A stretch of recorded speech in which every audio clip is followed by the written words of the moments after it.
संतप्त मानस शांत हों, जिनके गुणों के गान में बेवर्धमान महान जिन विचरे हमारे ध्यान में। पारस चैनल ने समाज की आवश्यकता को की उस वक्त पूर्ति की जब समाज को इसकी बहुत बड़ी आवश्यकता थी। एक भी ऐसा चैनल नहीं था जो जैन मुनिराजों को, आचार्यों को, विद्वानों को समाज के सामने प्रस्तुत कर सकें।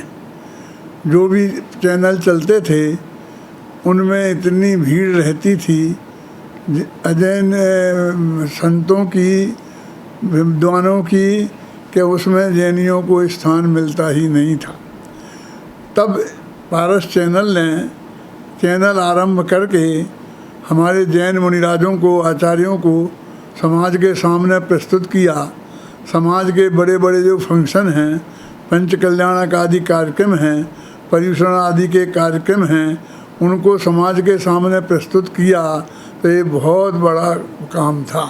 जो भी अच्छी वक्ता थे समाज में, भले ही वो आचार्य हों, मुनिराज हों और चाहे विद्वान हों, उनकी बात को जन जन तक पहुंचाने का बहुत बड़ा काम पारस चैनल ने तब किया जब एक भी चैनल जैन समाज का नहीं था।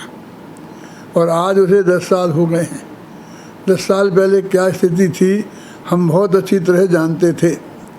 हमको खुद भी हमारे जो व्याख्यान वगैरह आते थे वो ऐसे दूसरे चैनलों पर जाते थे जिनके आगे पीछे अजैन संतों के, विद्वानों के प्रवचन लगे रहते थे।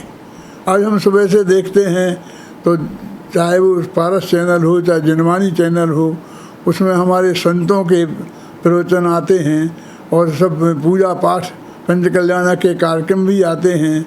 और उसी के बीच में हम जैसे लोगों को भी स्थान मिलता है। आगे एक महाराज बोल रहे हैं, फिर बीच में हम बोल रहे हैं, फिर आगे एक महाराज बोल रहे हैं, तो हमें भी कितनी प्रसन्नता होती है और उससे डबल फ़ायदा होता है। जो हमारे श्रोता हैं वैसे भले ही वो महाराजों के प्रवचन में नहीं जाते, लेकिन वो आगे पीछे होने से उनको भी सुनते हैं। और जो हमें को नहीं सुनना चाहते थे, ऐसे लोग महाराजों के प्रवचनों के साथ में आने से हमें भी सुनते हैं। तो इस तरीके से पारस चैनल ने जो काम शुरू किया तो और भी कई चैनल खुल गए, जिनवाणी चैनल, अरहंत चैनल, तो ये सब बाद में आए। और आज तो इस सब में कोई में के पास समय नहीं है। सभी पर विद्वान लोग वो संतों के प्रवचन हमेशा आते हैं, धार्मिक वातावरण बनता है, पूजा पाठ के कार्यक्रम होते हैं, पंच कल्याण के कार्यक्रम होते हैं, तो समाज के सामने सब आते हैं। तो ये महान काम किया है। आज उसके 10 साल हो गए हैं। इसके लिए हम बहुत बहुत बधाई देते हैं, धन्यवाद देते हैं, मंगल आशीर्वाद देते हैं कि वो और फले फूले और अच्छे से अच्छे रूप में समाज में अपनी बात को प्रस्तुत करे और सब लोगों को अपनी बात प्रस्तुत करने का अवसर प्रदान करे। इसी मंगल भावना के साथ मैं अपनी बात समाप्त करता हूँ।